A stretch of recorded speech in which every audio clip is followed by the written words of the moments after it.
பெருந்தலைவர் காமராஜர் அவர்கள் கொண்டு வந்தார்கள். இந்த திட்டத்திற்கு பணம் இல்லை என்றாலும் கூட நான் பிச்சையெடுக்க கூட தயங்க மாட்டேன் என்று ஒரு உரையை சொன்னார்கள். இந்த அளவுக்கு காமராஜர் புகழ் பெறுவதற்கு காரணம் அதே தேர்தலில் இயக்குநராக இருந்த ஏற்றும் சுந்தரவெளியில் என்பவர் தான் பெரும் காரணம். காமராஜர் அவர்கள் சொல்லக்கூடிய திட்டங்களை எல்லாமே நிறைவேற்றக்கூடிய இயக்குநராக ஏற்றும் சுந்தரவேலியில் அவர்கள் திகழ்ந்தார்கள். அது மட்டுமல்ல, நீங்க அனைவரும் ஏற்படுத்தி சீருடை அளித்துள்ளீர்கள். இந்த சீருடை திட்டத்தை கொண்டு பெருந்தலைவர் காமராஜர் அவர்கள் தான்.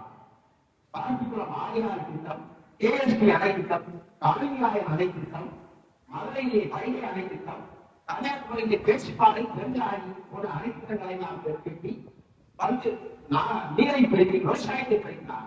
அவருடைய காலத்தில் தான் பல்வேறு தொழிற்சாலைகளுக்கு கொண்டு வரப்பட்டது. தொழிற்சாலை, இந்துஸ்தான் கோட்டாவில் தொழிற்சாலை போன்ற பல்வேறு தொழிற்சாலைகளை கொண்டு வந்த பெருந்தலைவர் காமராஜர் அவர்கள். அவர் 9 ஆண்டுகள் முதலமைச்சராக பொறுப்பேற்றிருக்கிறார். 9 ஆண்டுகள் தமிழகத்துடைய பொற்காலம் என்று அழைக்கப்படுகிறது. இந்த அளவுக்கு மிக சிறந்த கல்வியை தந்த பெருந்தலைவர் காமராஜர் அவர்களை போற்றுவோம்.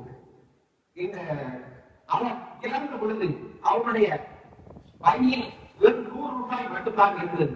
அவருடைய வங்கியின் கணக்கில் 125 ரூபாய் இருந்தது.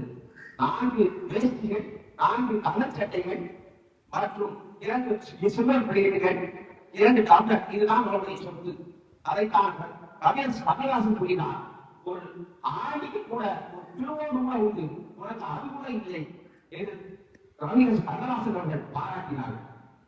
அந்த அளவு மிக சிறப்பான நமக்கெல்லாம் கல்வியை தந்த படிக்காத வேலை மட்டுமல்ல, நம்ம எல்லோரையும் படிக்க வைத்த வேலைகளுடைய கல்வி வளர்ச்சி நாளிலே அனைவரும் அவர் செய்த தொழில்களை எல்லாம் நிறைவு போடுவோம்.